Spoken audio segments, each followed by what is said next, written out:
Cherry Blossom Love, originally Mối Tình Màu Hoa Đào, a story written by Trương Hữu Hiền, English rendition by Minh.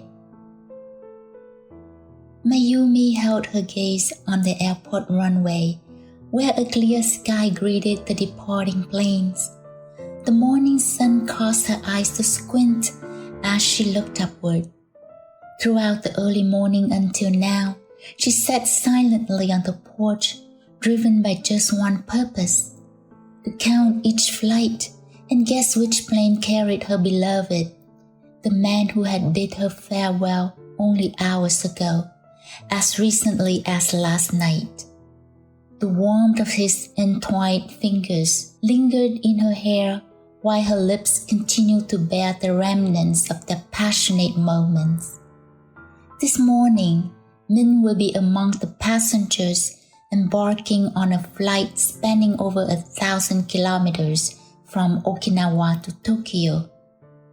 Minh, the man who, throughout the last 2 years, has bestowed upon her unparalleled exhilaration, continued to melt her heart with his love. However, he is on the verge of departing from this location, ending over 2 years of intimate dating. Mayumi's heart turned cold at such thoughts. From afar, it appeared as if the sound of crashing waves could be heard. On the other side of the hill, overlooking the sea, a few seagulls flapped their wings and flew away, gradually leaving only small gray streaks disappearing at the end of the horizon. Minh came to her as a convergence of fate amidst the countless unexplained coincidences that unfold daily in this world. How could it be anything but fate for this man to suddenly appear out of nowhere in a place as far away as this Okinawa island? A young man about the same age as Mayumi had just come from a country south of Japan that she had only heard of a few times, a place associated with constant war. In Mayumi's understanding, Vietnam is just a land of bombs and death through daily media reports. It was not until later, when she met Minh, that she learned more about this country. A majestic country that has an S-curve shape, with its back leaning against the mountains facing the Pacific Ocean. Mayumi got a deeper understanding of the Vietnam nation's plight as Minh provided her with a more comprehensive explanation of the term boat people. This term refers to Vietnamese refugees who fled their homeland on precarious wooden boats, risking their lives to escape the oppressive Vietnamese communist regime that Minh perceives as dictatorial, totalitarian, and lacking of humanity. Minh had shared with her his experience of being adrift at sea and encountering treacherous waves. The story took a turn when, amidst a furious ocean storm, a small refugee boat on the verge of sinking was miraculously rescued by a prominent American vessel. In the run between life and death, a supreme being elected to grant Minh's group the privilege of life. That supreme being also guided them to find respite in the serene coastal city of Motobu, where Minh had run into her by chance, the beginning of a love affair between two people with different languages and customs. Minh's journey was just one of the lucky boat people stories. There were also many unfortunate trips. Boats departed but never reached the shore. Many people were buried at the bottom of the ocean. The story of a very young man about his journey to become one of the many boat people kept haunting her. Mayumi was now aware that her life in Okinawa was a heaven of tranquility and harmony, unlike anywhere else on earth. She recognized that in various parts of the world, people continue to endure persecution, stripped of their freedom and dignity by ruthless forces. Mayumi remembered vividly a Monday morning more than 2 years ago. As the new week commenced, she adhered to her long-standing habit of arriving earlier than usual to reorganize her office. It served as means to dispel the fatigue from a 2-day weekend spent solely on eating and sleeping. To her surprise, the office buzzed with a crowd of workers at this early hour. What's even stranger is that 4 foreigners stood patiently awaiting the arrival of the bus that would transport them to the construction site. The team leader Yuta quickly said that these Vietnamese people in the refugee camp were recruited for a new project, which needed more helpers. Seeing these figures huddled in the early morning cold, Mayumi rushed to the kitchen to make a pot of tea and offered it to this Vietnamese man. They shyly said thank you in an odd accent, arigato, which sounded like bird singing. These are some simple words they just learned to communicate when going out to work. When seated together, they conversed in hushed tones using their native language, which Mayumi assumed to be Vietnamese. Mayumi saw that their gestures had an air of shyness and timidity. A feeling of sympathy rose in her heart. Understanding their emotions, she empathized deeply, recognizing that there is no greater sorrow than being forcibly separated from one's homeland. She yearned to convey her friendliness through words, yet found herself unable to remember the English language she had learned from high school. When it was time to go to work, Mayumi tagged along with this Vietnamese man to the parking lot. She hoped that through her eyes, they would understand the sympathy she wanted to express. After the first week, the 4 Vietnamese men looked less timid. Noticing Mayumi's amiable nature, they frequently initiated conversations and seized the opportunity to practice the Japanese sentences that they had recently learned.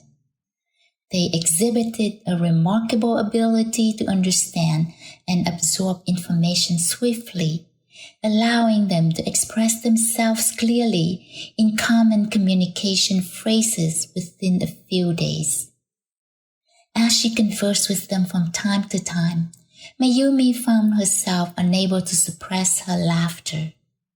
It wasn't because of their funny pronunciation. She also laughed when she understood the subtle jokes or the seemingly many gallant behaviors that she only saw in Western movies. They differed from the local young men she had known from her school or workplace. In this group of 4 Vietnamese men, it seemed 3 were married and the only one named Minh was single. Minh talked to her the most. Mayumi found it more joyful when she had them here with her, and work wasn't as boring as before. Every morning, she came a little early to have the opportunity to meet up with them. One day, as Mayumi was leaving, her boss approached her and asked for a favor. Because her house was quite close to the Motabu refugee camp, her boss requested that she pick these Vietnamese up in the morning and transport them back to the camp in the afternoon. Without hesitation, Mayumi readily agreed. So, from that day on, every morning, Mayumi, instead of turning right to her office, turned left and drove towards Toyohara village. As soon as she reached the intersection with traffic lights, she turned left again and climbed the deserted slope on both sides of the road covered with weeds. At the side of the taxi station, look to the right and we'll see the entrance to a Japanese Red Cross refugee camp. After traversing this road for over 2 years, she had become familiar with it and could navigate it even with her eyes closed. Mayumi could also imagine the vast campus gentle slope up the hill. As soon as she entered the camp gate, she immediately saw the parking lot next to the fence and the cement steps leading up to a few rows of slightly old yellow apartment buildings. Inside the campground, she often saw a few people talking and laughing. Mayumi vividly remembers the first day she came to pick up Min's group. The 4 men were so surprised to see her that morning. They greeted her cheerfully, though all seemed a bit shy. Through conversations with Min, she discovered that Vietnamese people held the perception that women were inherently considered the weaker gender by default in their culture. Thus, the sight of a lady driving a car all by herself with a group of men in the back seat presented a peculiar and unconventional scene. It took a while for them to get used to, and the outward atmosphere gradually lessened. Every morning, oblivious to the unspoken protocol, the 3 married men encouraged Min, the single gentleman, to sit in the front seat next to Mayumi. And one thing that surprised her very much was that Min always prepared a cup of coffee for Mayumi to bring to the car. Mayumi felt bad and advised Min not to go through such trouble any longer. He laughed and explained that doing so would make him feel more comfortable. It was just to show appreciation to the woman who chauffeured them every day. The behaviors of Min and his 3 friends touched her greatly. Undeniably, she felt excited every morning meeting Min and his friends.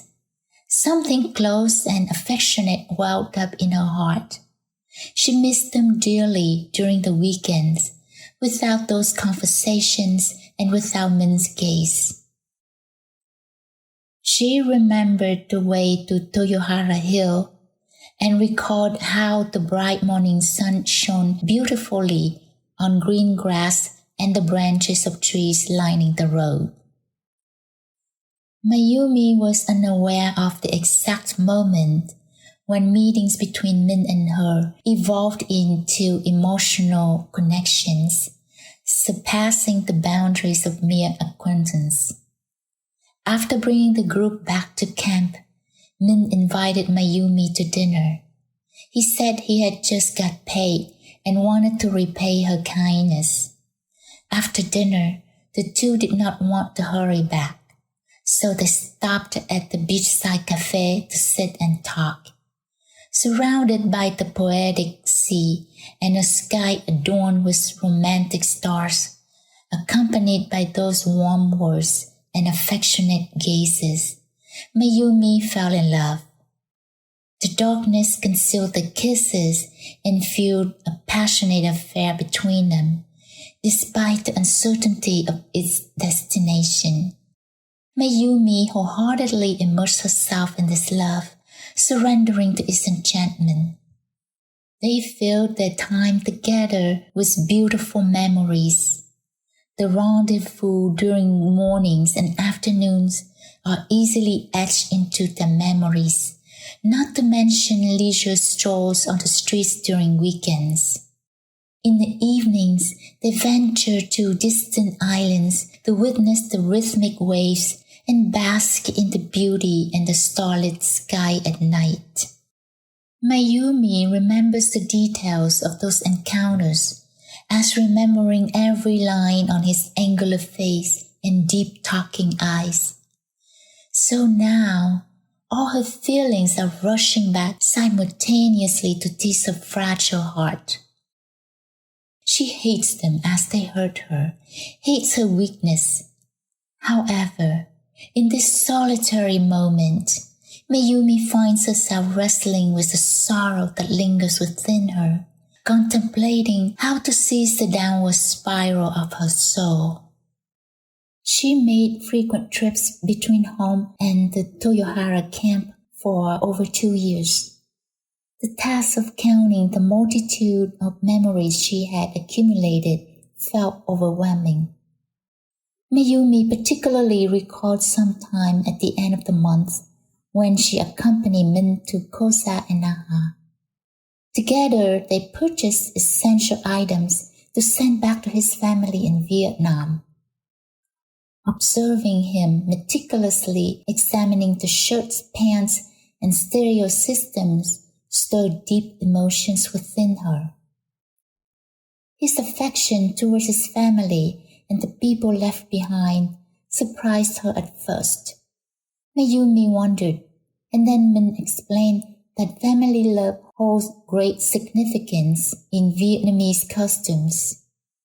The gifts sent back home are not only helping his loved ones through hardship, but also make him feel like he is still close to them. The clothes, sewing needles and thread as intermediaries between this side and the other side, touching them made him feel less homesick. When she went shopping with Minh, looking at his cheerful face and then thinking about the meaning of each gift box sent to Vietnam, her heart was suddenly filled with joy. The 2 cherry blossom seasons beside Minh were still her life's 2 most beautiful springs. How could Mayumi ever forget the moments when Minh held her hand, strolling beneath the delicate white and pink blossom of the festive seasons? In the sound of Sanshin instruments and folk dances, groups gathered to sing under the shaded cherry trees. Like being in the middle of a fairyland, the scene makes her soul flutter with joy and happiness. Despite this, Mayumi occasionally glimpsed a sense of incompleteness in his eyes every now and then.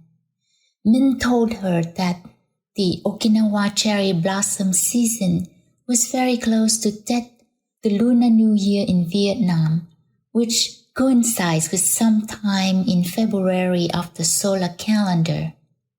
Looking at the cherry blossom branches here reminded him of the plum blossoms during the Tet holiday in his hometown. When he was a child, Minh kept waiting for the new year to come to receive lucky money in red envelopes and to eat all the homemade fruit candies to his heart's content.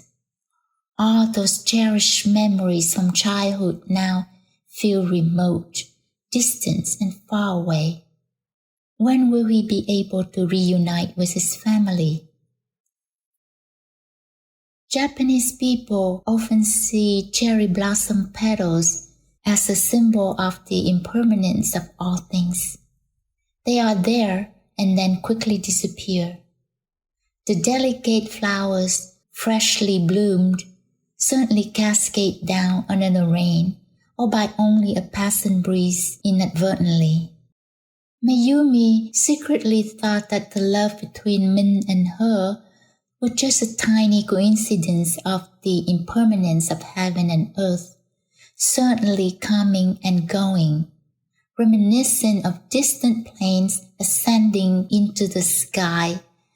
The sound faded and only silence remained.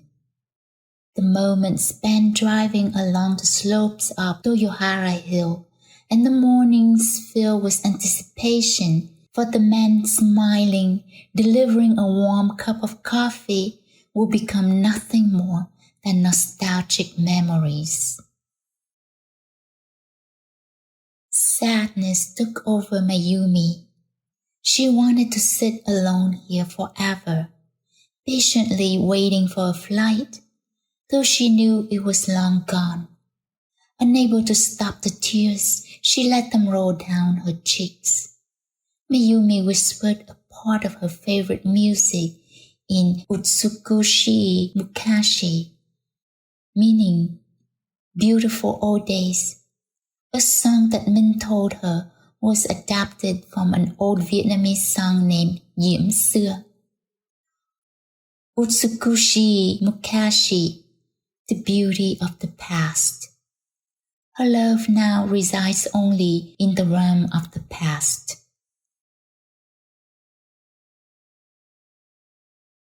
Imawachi no hate ni ai wo motomete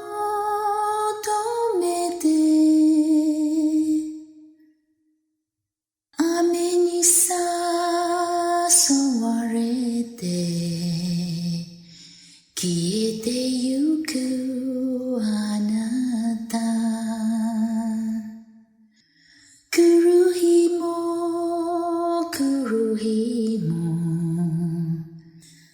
ame wa ritsuzuku otera no yane ni mo hate shinai michi ni mo aozora matatsu ni Hanawashi yorete hitotsu mata hitotsu michi ni taorete iku.